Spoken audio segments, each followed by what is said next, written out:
കാന സ്വഹാബത്തു യതബറകൂന ബിഅറഖി നബി സല്ലല്ലാഹു അലൈഹി വസല്ലം. സ്വഹാബിമാർ റസൂലുള്ളാഹി സ്വല്ലല്ലാഹു അലൈഹി വസല്ലമയുടെ വിയർപ്പ് കൊണ്ട് ബറക്കത്ത് എടുത്തിരുന്നു. വയതബറകൂന ബിരീഖിഹി, പ്രവാചകന്റെ ഉമിനീര്, വയതബറകൂന ബിസിയാബിഹി, വയതബറകൂന ബിശഅരിഹി, പ്രവാചകന്റെ വസ്ത്രം, പ്രവാചകന്റെ ഷാർ, മുടി, ഇതുകൊണ്ടൊക്കെ അവർ ബറക്കത്ത് എടുത്തിരുന്നു.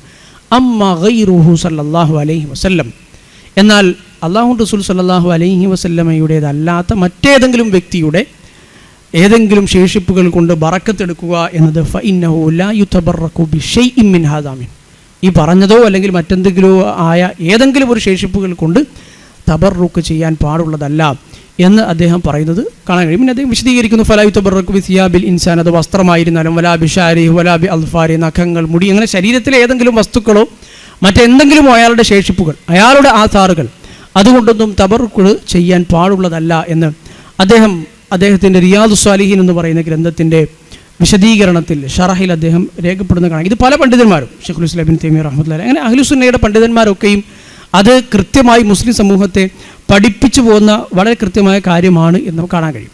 അപ്പോൾ അത് അഹ്ലുസുന്നയുടെ ഒരു അടിസ്ഥാനമായി നമ്മൾ മനസ്സിലാക്കേണ്ട ഒരു കാര്യം കൂടിയാണ്. തബറുക്ക് ബി ആസാരി നബി സല്ലല്ലാഹു അലൈഹി വസല്ലമയുടെ ആസാറുകളിലൂടെ തബറുക്ക് ചെയ്യുക, അത് ദീനിലുള്ളതാണ്.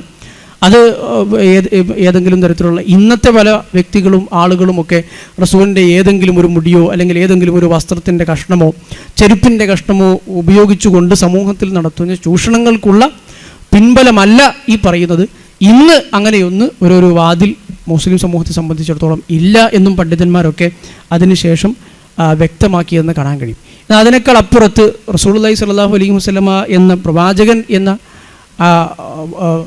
നമ്മുടെയൊക്കെ ജീവിതത്തിൽ നമ്മൾ ഏറ്റവും കൂടുതൽ അനുവർത്തിക്കേണ്ട, പിൻപറ്റേണ്ട, മാതൃകയായി സ്വീകരിക്കേണ്ട റസൂലുള്ളാഹി സ്വല്ലല്ലാഹു അലൈഹി വസല്ലമയുടെ ആ ആദർശവും പ്രവാചക അധ്യാപനങ്ങളും പ്രവാചക ജീവിതവും ഒക്കെ ജീവിതത്തിൽ അനുവർത്തിക്കുമ്പോഴാണ് നമുക്ക് തബറുക്ക് ചെയ്യാൻ കഴിയുന്നത്, നമുക്ക് ബറക്കത്തുണ്ടാകാൻ കഴിയുന്നത്. ഏതെങ്കിലും വസ്തുക്കളോ അല്ലെങ്കിൽ ആളുകൾ ചൂഷണത്തിനായി ഉപയോഗിക്കുന്ന, മുസ്ലിം ഉമ്മത്തിന് സാമ്പത്തികമായും ദീനിയായും ഒക്കെ ചൂഷണത്തിനായി ഉപയോഗിക്കുന്ന വസ്തുക്കളുടെ പിന്നാലെ പോകാതെ അല്ലാഹു റസൂൽ സല്ലല്ലാഹു അലൈഹി വസല്ലമയുടെ ആദർശം എന്താണോ അത് ജീവിതത്തിൽ മുറുകെ പിടിച്ചാൽ അതിനേക്കാൾ വലിയ ബറക്കത്ത് നമുക്ക് വേറെ കിട്ടാനില്ല എന്നുള്ളതാണ്. അല്ലാഹു റസൂൽ പഠിപ്പിച്ച നയനിലപാടുകൾ ജീവിതത്തിൽ മുറുകെ പിടിച്ചു, അതേ വസ്ത്രധാരണ രീതി, ആ അധ്യാപനങ്ങൾ നമ്മൾ മുറുകെ പിടിച്ചു, ഭക്ഷണം കഴിക്കുമ്പോൾ ആ ഭക്ഷണ രീതി, മര്യാദകൾ അത് നമ്മുടെ ജീവിതത്തിൽ മുറുകെ പിടിച്ചു, അതിനേക്കാൾ നമ്മുടെ ജീവിതത്തിൽ ബറക്കത്ത് ഉണ്ടാക്കി തരുന്ന മറ്റൊരു കാര്യവും ഇന്ന് ശേഷിക്കുന്നില്ല എന്ന് നമുക്ക് കാണാൻ കഴിയും. ശൈഖുൽ ഇസ്ലാം ഇബ്നു തൈമിയ്യ റഹ്മത്തുള്ളാഹി അലൈഹി ഇതിനെ വിശദീകരിച്ചുകൊണ്ട് അദ്ദേഹത്തിൻ്റെ മജ്മൂഉൽ ഫതാവയിൽ രേഖപ്പെടുത്തി കാണാൻ കഴിയും. മദീനക്കാരായ ആളുകൾ, മദീനയിലുള്ള അൻസാരികളായ ആളുകൾ, അവർ റസൂലുള്ളാഹി സ്വല്ലല്ലാഹു അലൈഹി വസല്ലമയുടെ അടുത്തെത്തിയപ്പോൾ അവർക്ക് അവരുടെ മദീന എന്ന് പറയുന്ന ആ പേരും മദീന എന്ന് പറയുന്ന സ്ഥലത്ത് മുൻകാലത്ത് യസ്രീബ് എന്നറിയപ്പെട്ടിരുന്ന ആ പ്രദേശത്തിനും ബറക്കത്തുണ്ടായതും സ്ഥാനമാനങ്ങൾ കൈവന്നതും പ്രശസ്തിയും പദവിയും വന്നതും അത് ഹറമായി മാറിയതുമൊക്കെ അള്ളാഹുവിൻ്റെ റസൂൽ അവിടെ വന്നപ്പോൾ അവർ അള്ളാഹുവിൻ്റെ റസൂൽ വിശ്വസിക്കുകയും അള്ളാഹുവിൻ്റെ റസൂൽ സല്ലല്ലാഹു അലൈഹി വസല്ലം അനുസരിക്കുകയും ചെയ്തു എന്നതുകൊണ്ടാണ്. അതിനേക്കാളപ്പുറത്ത് റസൂലുള്ളാഹി സ്വല്ലല്ലാഹു അലൈഹി വസല്ലം വേറെ എത്രയോ സ്ഥലങ്ങളിൽ പോയിട്ടുണ്ട്. പ്രവാചകൻ സല്ലല്ലാഹു അലൈഹി വസല്ലം വേറെ എത്രയോ ആളുകളുടെ ഇടയിൽ ജീവിച്ചിട്ടുണ്ട്. ഇതൊക്കെയും ആ ആളുകൾക്ക് അതുകൊണ്ട് പ്രവാചകൻ്റെ കൂടെ ജീവിച്ചു എന്നതുകൊണ്ട്, പ്രവാചകൻ്റെ ഏറ്റവും അടുത്ത ബന്ധുത്വമുണ്ട് എന്നതുകൊണ്ട്, പ്രവാചകനുമായി തൊട്ടുരുമ്മി നടന്നു എന്നതുകൊണ്ട്, കുട്ടിക്കാലത്ത് കളിച്ചു എന്നതുകൊണ്ട്, അല്ലെങ്കിൽ റസൂലുള്ളാഹി സ്വല്ലല്ലാഹു അലൈഹി വസല്ലം റസൂൽ ആയതിനു ശേഷവും പ്രവാചകൻ്റെ കൂടെ അയൽവാസിയായിരുന്നു എന്നതുകൊണ്ട്, അതൊന്നും മക്കയിലായാലും പ്രവാചകനോട് അത്രയേറെ ശത്രുത പുലർത്തുന്ന എത്രയോ ആളുകൾ ഈ പറഞ്ഞ പ്രവാചകനോട് അടുത്തിടപഴകിയിട്ടുണ്ട്, അടുത്ത് ജീവിച്ചിട്ടുണ്ട്. പ്രവാചകനോട് തൊട്ടുരുമ്മി അവർ പല കാര്യങ്ങളും ജീവിതത്തിൽ ചെയ്യുകയും അയൽപ്പക്ക ബന്ധം കാത്തുസൂക്ഷിക്കുകയും ചെയ്തിട്ടുണ്ട്. പ്രവാചകനെ ഉപദ്രവിച്ച ശത്രുക്കളുണ്ട് അവരുടെ കൂട്ടത്തിൽ.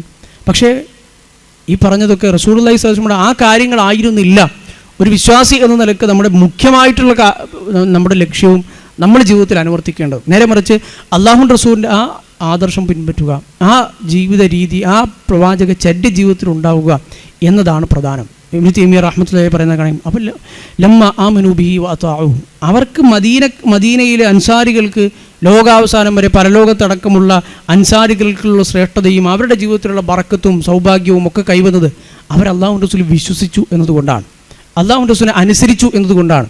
അതല്ലാതെ ഇത്തരം കാര്യങ്ങളിൽ എന്തെങ്കിലും ബറക്കത്തുണ്ടായി എന്നതുകൊണ്ടല്ലല്ലോ അൻസാരികൾക്ക് വലിയ പദവിയും ഒക്കെ ഉണ്ടായത്.